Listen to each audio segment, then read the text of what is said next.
नमस्कार। विज्ञान, प्रौद्योगिकी, आविष्कार और नवाचार की खबरों के कार्यक्रम ज्ञान विज्ञान में आपका स्वागत है। मैं हूं आपके साथ ऐश्वर्या।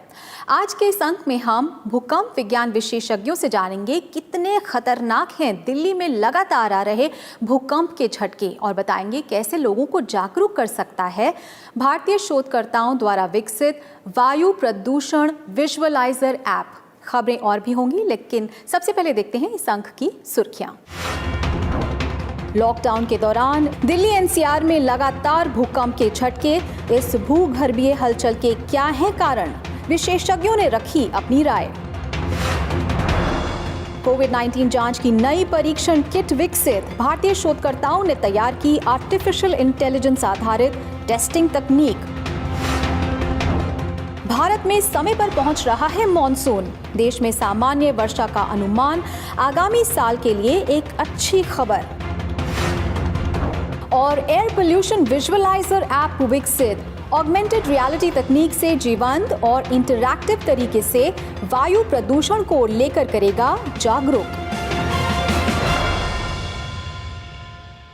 लॉकडाउन के दौरान लगातार भूकंप के झटकों ने दिल्ली और राष्ट्रीय राजधानी क्षेत्र के निवासियों को दुविधा में डाल दिया।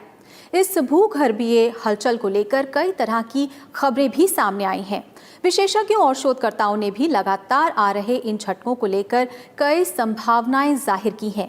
आखिर इन झटकों की क्या वजह है और क्या भविष्य में कोई बड़ा भूकंप आ सकता है? ये जानने के लिए हमने बात की भूकंप विज्ञान से जुड़े विशेषज्ञों से। एक रिपोर्ट।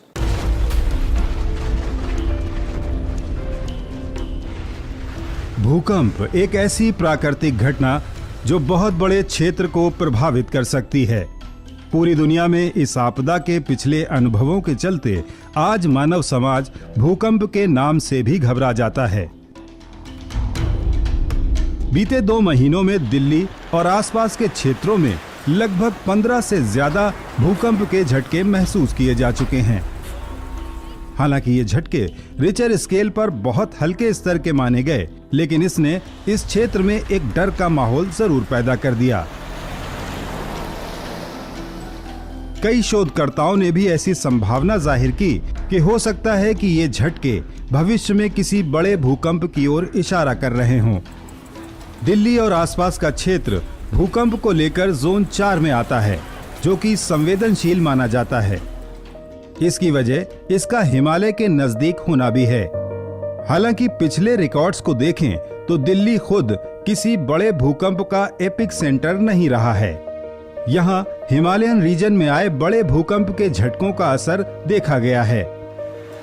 दिल्ली और उसके आसपास भूगर्भीय हलचल जरूर होती रहती है, लेकिन भूकंप की सटीक भविष्यवाणी करना या पूर्वानुमान लगाना अभी तक संभव नहीं है।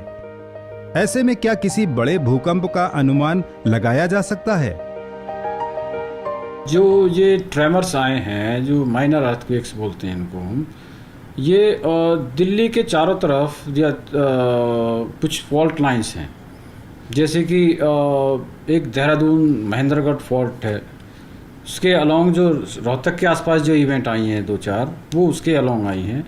दूसरी एक ग्रेटर नोएडा के जो हरियाणा बॉर्डर पे आई थी, वो मथुरा फॉल्ट है, एक दिल्ली मथुरा फॉल्ट, उसके अलोंग आई है। ऐसे ही दूसरे फॉल्ट हैं। जहाँ तक प्रिडिक्शन या फोरकास्टिंग का सवाल है, there is no any scientific technique to predict an earthquake with respect to space, time and magnitude.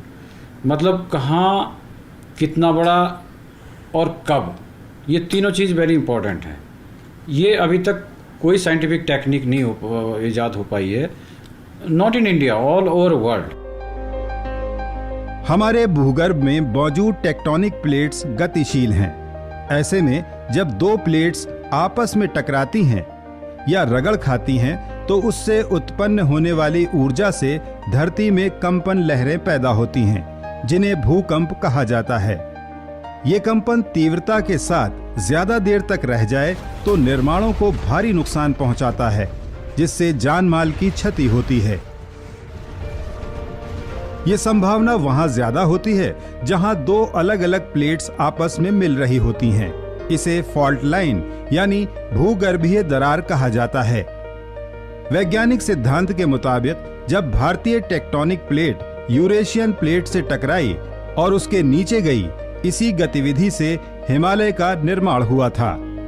भूकंप विज्ञान के अनुसार भारत को इस वक्त 4 जोन में बांटा गया है, जिसमें जोन 5 सबसे ज्यादा खतरनाक है। इसमें हिमालयन रीजन भी आता है। हालांकि दिल्ली और आसपास का क्षेत्र भारतीय प्लेट पर है और यहाँ कोई बड़ी फॉल्ट लाइन भी नहीं है। ऐसे में भूकंप की कितनी संभावना है, हमने ये समझने की कोशिश की। दिल्ली में जो भूकंप आते हैं वो प्लेट के अंदर है। वहां पे कोई 2 प्लेट का कोई टकराव नहीं है, वहां पे एक ही प्लेट है जो कि अंदर से थोड़ी बहुत डिफॉर्म होती है, जिसकी वजह से छोटे छोटे अर्थक्वेक आते हैं। जनरली आप देखेंगे कि जो दिल्ली के आसपास दिल्ली है, Hisar, Sonipat, Alwar, mount Abu, right up to mount Abu, इस पूरी बेल्ट में हर महीने कम से कम 2 या 3 अर्थक्वेक मैग्नीट्यूड मोर देन 2.5 के आते हैं, हर महीने आते हैं। आज की तारीख में वो बैकग्राउंड लेवल हम लोग उससे ज़्यादा नहीं है, उसके आसपास ही है। थोड़ा बहुत ज़्यादा हो सकता है, जो कि मैंने कहा कि उतार चढ़ाव होता है। तो ये सोचना कि ये जो लगातार भूकंप आ रहे हैं, ये क्या किसी बड़े अर्थक्वेक की संभावना को व्यक्त करते हैं, वो मेरे ख्याल से ठीक नहीं होगा। भूगर्भीय हलचलों पर नजर रखने के लिए पूरी दुनिया और भारत में जगह जगह वेधशालाएं स्थापित की गई हैं। भारत में वैज्ञानिक संस्थानों और प्रयोगशालाओं के अलावा पृथ्वी विज्ञान मंत्रालय के अधीन अलग से राष्ट्रीय भूकंप विज्ञान केंद्र मौजूद है, जहां 24 घंटे सीस्मिक डेटा जमा किया जाता है और उसका अध्ययन किया जाता है। साथ ही सभी संचार माध्यमों द्वारा समय समय पर भूकंप सूचनाएं भी जारी की जाती हैं। ऐसे में हमें संस्थानों और वैज्ञानिकों की आधिकारिक सूचनाओं पर ही भरोसा करना चाहिए, अफवाहों पर नहीं।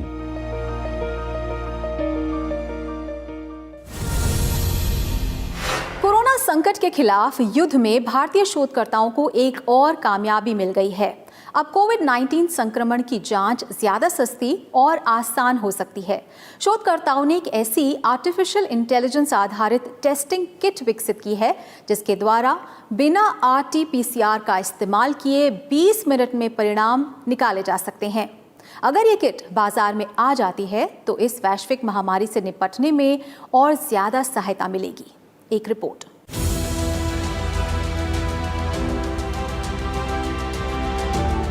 कोविड-19 संक्रमण की रोकथाम का महत्वपूर्ण भाग है संक्रमण की ज्यादा से ज्यादा और सही समय पर जांच करना, ताकि संक्रमित लोगों और संक्रमण संभावित क्षेत्रों की सटीक जानकारी मिल सके और सही तादाद का पता किया जा सके। अचानक फैली इस वैश्विक महामारी को देखते हुए भारतीय वैज्ञानिक संस्थानों ने भी कई तरह के परीक्षण किट विकसित किए। इसी कड़ी में अब भारतीय प्रौद्योगिकी संस्थान हैदराबाद के शोधकर्ताओं ने आर्टिफिशियल इंटेलिजेंस से संचालित कोविड-19 परीक्षण किट विकसित की है, जो ज्यादा तेजी से संक्रमण की जांच कर सकती है।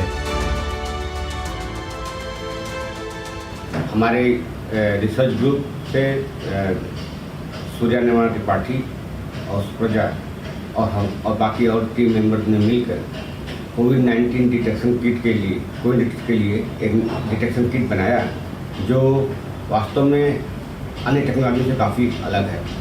इसकी सबसे बड़ी विशेषता है कि इस टेस्ट के लिए we don't require any RT-PCR, which is actually very bulky और काफ़ी महंगा है।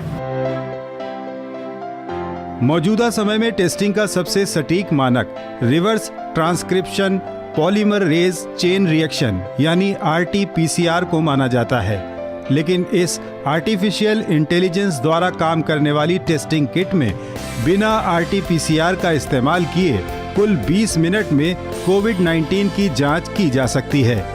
इस किट का हाल ही में हैदराबाद के ESIC मेडिकल कॉलेज और अस्पताल में परीक्षण किया गया है, ताकि इसकी दक्षता का पता लगाया जा सके। क्योंकि हमने RT-PCR और उसके बीच के तमाम प्रोसेस को कम कर दिया है, तो हम इसके कारण से हम टाइम बहुत तीव्र गति से रिजल्ट पाते हैं और उस साथ में साथ हम कास्ट को नीचे कर पाते हैं। और इसकी एक और महत्वपूर्ण विशेषता है कि इसमें बहुत ज़्यादा एक्सपर्ट मैन पावर की ज़रूरत नहीं है, क्योंकि इसमें कोई कलेक्शन करना है सैंपल को MTM सोल्यूशन में, और 5 मिनट बाद उससे ड्रॉप ऑफ लिक्विड सोल्यूशन लेके डिवाइस की मशीन में डाल देना है। 15 से 20 मिनट वेट करने के बाद result can be display on your laptop और मोबाइल। संस्थान के प्रोफेसर शिव गोविंद सिंह के नेतृत्व में डॉक्टर सूर्य सनाता त्रिपाठी और PhD छात्र पट्टा सुप्रजा की टीम द्वारा विकसित ये नवीन जांच किट अगर क्लिनिकल टेस्ट में कामयाब हो जाती है और इसका बड़े स्तर पर उत्पादन किया जाए तो इसकी कीमत लगभग 350 रुपए हो सकती है, जिससे जिन लोगों में लक्षण दिख रहे हैं या जिनके संक्रमित होने की संभावना है उनकी बहुत कम कीमत में त्वरित जांच की जा सकेगी, जो कि इस वैश्विक महामारी की रोकथाम में काफी मददगार साबित होगी।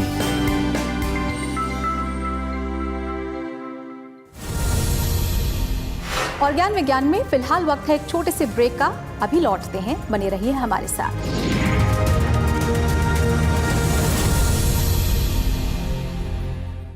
हम सब कोरोना वायरस की वजह से चिंतित हैं। कुछ बातों का ध्यान हम सब रख सकते हैं।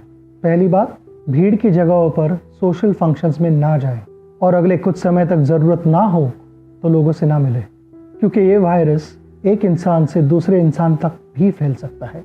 दूसरी बात, अगर आपको लगे कि कोई बीमार है, उसे बुखार है, कोई खांसी है, तो उससे दूरी बनाए रखें।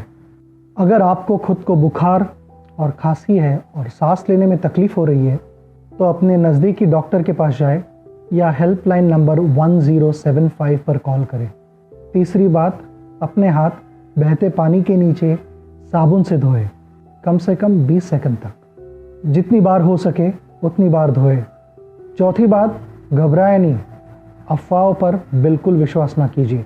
किसी भी शंका को दूर करने के लिए कॉल करें इस नंबर पर या लॉग ऑन करें इस वेबसाइट पर।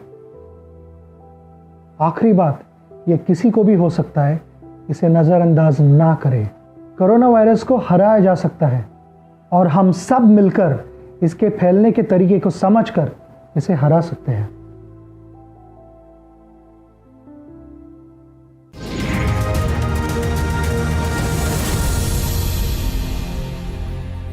ब्रेक के बाद आपका स्वागत है। आप देख रहे हैं ज्ञान विज्ञान। इस साल के मॉनसून ने सही समय पर भारत में दस्तक दे दी है। केरल से प्रवेश करने वाला मॉनसून अब धीरे धीरे देश के बाकी हिस्सों की तरफ बढ़ रहा है। भारत जैसे कृषि प्रधान देश के लिए मॉनसून बहुत महत्वपूर्ण है, जहां अभी भी कृषि का एक बड़ा हिस्सा वर्षा पर आधारित है।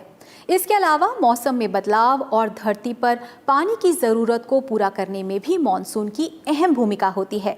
हमारी इस रिपोर्ट में हम यही जानने की कोशिश करेंगी कि आखिर मॉनसून होता क्या है और इससे बारिश किस तरह से होती है। जून के शुरुआत में ही मॉनसून ने भी भारत में अपनी मौजूदगी दर्ज करा दी है। साथ ही देश में मॉनसून से जुड़ी गतिविधियां शुरू हो गई हैं। खासकर किसानों को मॉनसून का बेसब्री से इंतजार होता है। मौसम विभाग के पूर्वानुमान के मुताबिक इस साल मॉनसून सामान्य रहने वाला है और पिछले सालों की तुलना में एक सप्ताह पहले ही मध्य और पूर्व के कुछ क्षेत्रों को छोड़कर देश के बाकी हिस्सों में पहुंच रहा है। भारत की बात करें तो यहाँ 2 तरह का मॉनसून सीजन होता है।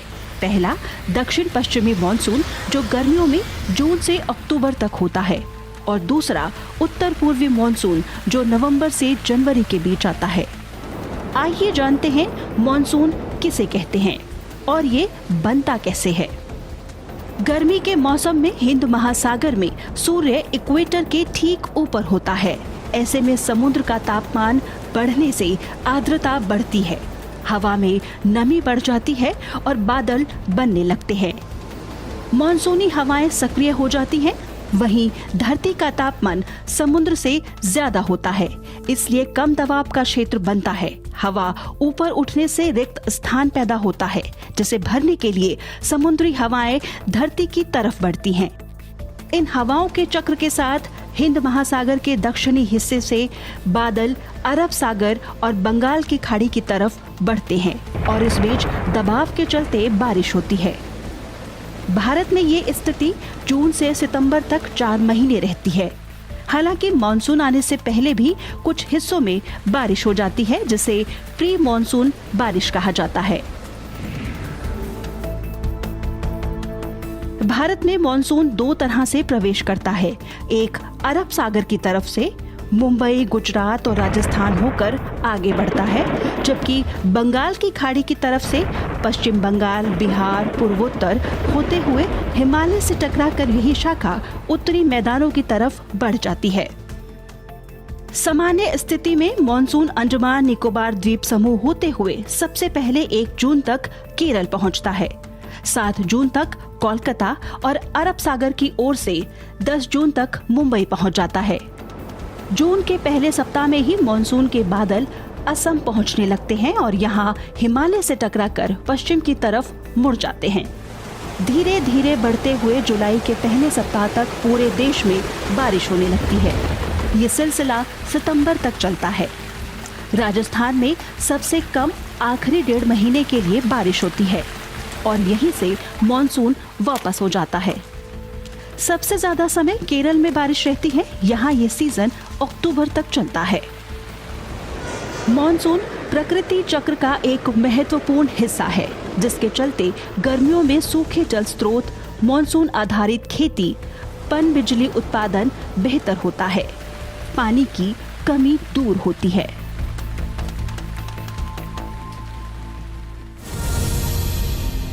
अगर हम आपसे कहें कि आप अपने आसपास के वातावरण में मौजूद प्रदूषक कणों को देख सकते हैं तो शायद आप यकीन ना करें, लेकिन अब ये संभव है। भारतीय शोधकर्ताओं ने एक ऐसी एप्लीकेशन विकसित की है जिसे डाउनलोड कर जीवंत और इंटरैक्टिव तरीके से आप हवा में मौजूद प्रदूषकों और उनके स्तर की जानकारी आसानी से प्राप्त कर सकते हैं। तो क्या है ये ऐप और कैसे ये काम करता है, आइए देखते हैं ज्ञान विज्ञान की इस रिपोर्ट में। वायु प्रदूषण पूरी दुनिया के लिए एक बड़ी समस्या बना हुआ है। इसके कारण वातावरण प्रदूषित होता जा रहा है। भारत के भी कई शहरों को गैस चैम्बर कहा जाने लगा है। घर और बाहर हर जगह हर सांस के साथ ये प्रदूषक तत्व हमारे शरीर में जहर घोल रहे हैं। प्रदूषण से बचने के लिए कई तरह के उपाय किए गए हैं और नए अनुसंधान भी चल रहे हैं। ऐसे में भारतीय प्रौद्योगिकी संस्थान तिरुपति के छात्रों ने एक ऐसी एंड्रॉयड बेस्ड एप्लीकेशन विकसित की है जो आपको अपने आसपास हवा में मौजूद प्रदूषण का स्तर और प्रकार को जानने में मदद कर सकता है। We used augmented reality and we developed this app which visualizes air pollutants. We take data from Central Pollution Control Board through which it will show the visualized air pollutants in a space of around 500 meters through a camera feed. So while this is not live data per se, this is essentially, it shows a visualization for different molecules, different pollutants, different sizes, different colors and structures, which can give a feel for people like what is the kind of pollution that is there around. इस air pollution visualiser को computer science and engineering department के छात्रों ने civil and environmental engineering विभाग के सहयोग से intelligent software और ह्यूमन एनालिटिक्स प्रयोगशाला के शोध के आधार पर विकसित किया है। शोधकर्ताओं के मुताबिक ये ऐप ऑगमेंटेड रियलिटी का इस्तेमाल कर जीवंत और इंटरैक्टिव अनुभव देता है। इसके लिए केंद्रीय प्रदूषण नियंत्रण बोर्ड द्वारा जारी आंकड़ों के आधार पर जीपीएस द्वारा उपयोगकर्ता के क्षेत्र में मौजूद वायु प्रदूषकों की कल्पना कर उन्हें प्रदूषकों, उसके स्रोत और उनसे स्वास्थ्य पर पड़ने वाले प्रभाव की जानकारी दी जाती है। Actually, what we do is we take the data from Central Pollution Control Board for over 130 stations across India. Now, what one can do is when they are using the app, they can click on the pollutants. So you'll see the pollutants in front of you. you can click on it. The moment you click on it, we'll say what is the pollution, what are the allowed values for it, what are the health hazards of it, where does it emerge from. So we provide detailed information about each of the pollutants. So when you're moving around your place, you can click on different pollutants and get more information about what that pollutant is, where is it coming from. And we also use color coding to indicate what is a zone. Is it in a danger zone? Is it hazardous? Is it safe? Is it moderate? And so on. इस app में PM10, PM2.5, NO2 की जानकारी शामिल है। इसके अलावा SO2, CO, O3 और NH3 प्रदूषकों के बारे में अलग से क्लिक कर जानकारी ली जा सकती है। इस ऐप का प्रयोग केंद्रीय प्रदूषण नियंत्रण बोर्ड के देश भर में मौजूद 130 स्टेशनों पर किया जा सकता है। ये ऐप ऑगमेंटेड रियलिटी कोर को सपोर्ट करने वाले उपकरणों का इस्तेमाल करने वाले आम जन के लिए उपलब्ध है। प्रदूषण नियंत्रण के लिए उसकी जानकारी और जागरूकता एक अहम पहलू है, जिसे अपनी तरह का ये पहला ऐप आसान बना सकता है।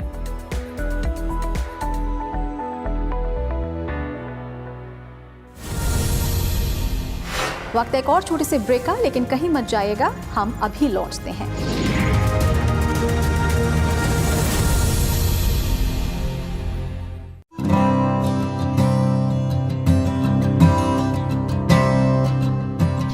तो पहले तो ये चीज है कि पैनिक नहीं करना है। दूसरा ये समझने की जरूरत है कि ये एक ड्रॉपलेट इन्फेक्शन है जो खांसने से 1-1.5 मीटर से ज्यादा नहीं फैल सकता, और जो कोई खांसता है तो उसके जो ड्रॉपलेट्स हैं वो सरफेसेस में भी इकट्ठे हो सकते हैं, जैसे कुर्सी है, टेबल है, या अगर वो खांसता है और अपने मुंह, उसका हाथ जो है उसके अंदर खांसता है और हाथ पे खांसी के ड्रॉपलेट्स लग जाते हैं, तो किसी दरवाजे को या किसी चीज को छूने से भी वायरस वहाँ कुछ घंटे रह सकता है, और कोई और उस चीज को टच करेगा और उसके बाद अपना चेहरे को टच करेगा तो वायरस उनको भी आ सकता है। लेकिन अदरवाइज ये वायरस एक इंसान से दूसरे इंसान में ऐसे नहीं फैलता।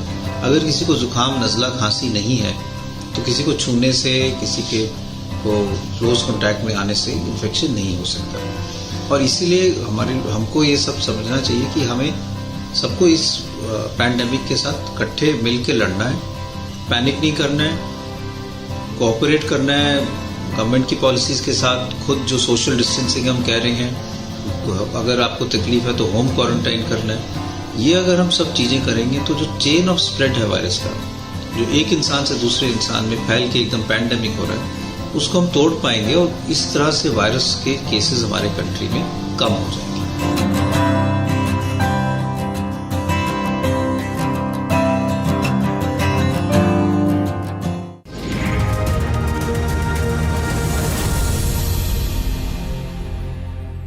ब्रेक के बाद आपका फिर से स्वागत है, और आइए अब देखते हैं विज्ञान और प्रौद्योगिकी से जुड़ी देश और दुनिया की कुछ और ताज़ा गतिविधियां हमारे खास सेगमेंट साइंस एक्सप्रेस में।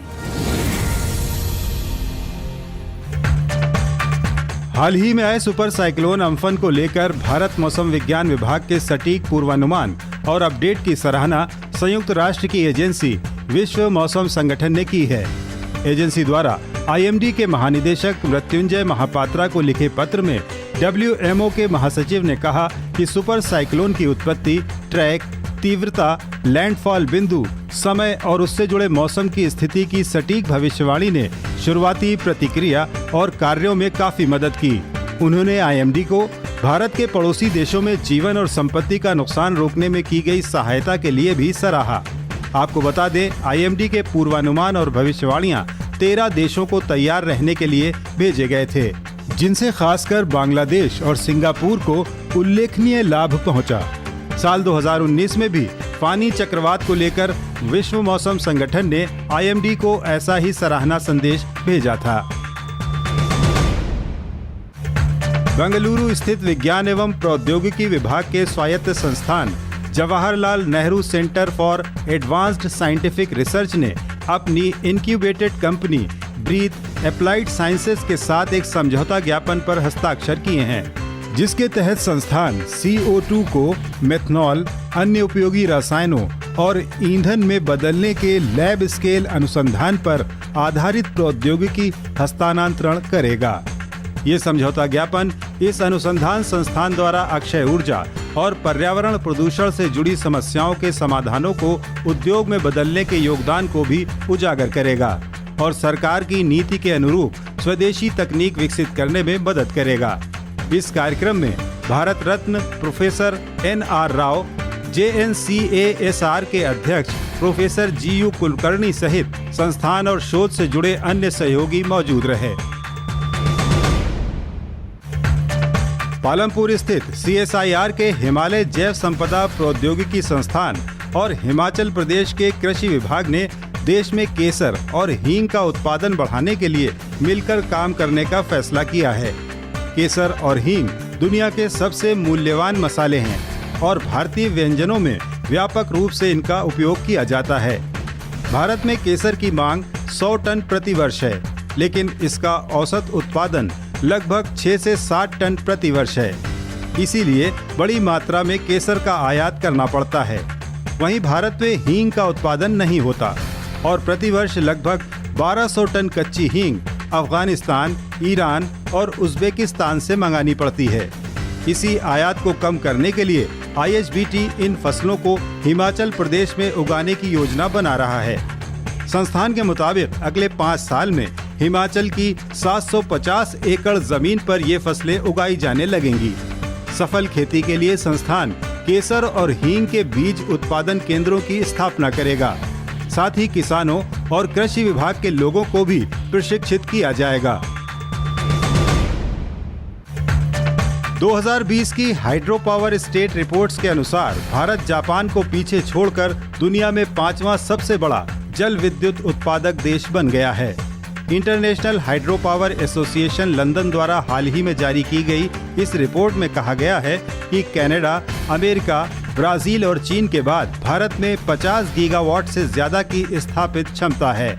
रिपोर्ट में दिए गए आंकड़ों के अनुसार वैश्विक जल विद्युत स्थापित क्षमता 2019 में 1308 गीगावाट तक पहुंच गई, क्योंकि 50 देशों ने ग्रीनफील्ड और उन्नयन परियोजनाओं को पूरा कर लिया। इस रिपोर्ट में पूरे विश्व में स्थापित क्षमता और उत्पादन द्वारा इस क्षेत्र के कार्बन कम करने के योगदान को दर्शाने वाले नवीनतम आंकड़े प्रस्तुत किए गए हैं। तो ज्ञान विज्ञान के आज के अंक में बस इतना ही। कार्यक्रम के बारे में आप अपना फीडबैक और सुझाव हमें ईमेल कर सकते हैं। हमारा ईमेल पता है news@vigyanprasar.gov.in। आप अपनी राय हमें डाक के द्वारा भी भेज सकते हैं। हमारा पता है विज्ञान प्रसार, 5वां तल, पृथ्वी भवन, लोधी रोड, नई दिल्ली 110003। तो विज्ञान, प्रौद्योगिकी, आविष्कार और नवाचार की ताज़ा जानकारियों के साथ अगले हफ्ते इसी वक्त इसी चैनल पर एक बार फिर होंगे हाजिर। तो बने रहिए हमारे साथ वैज्ञानिक सोच के साथ। नमस्कार।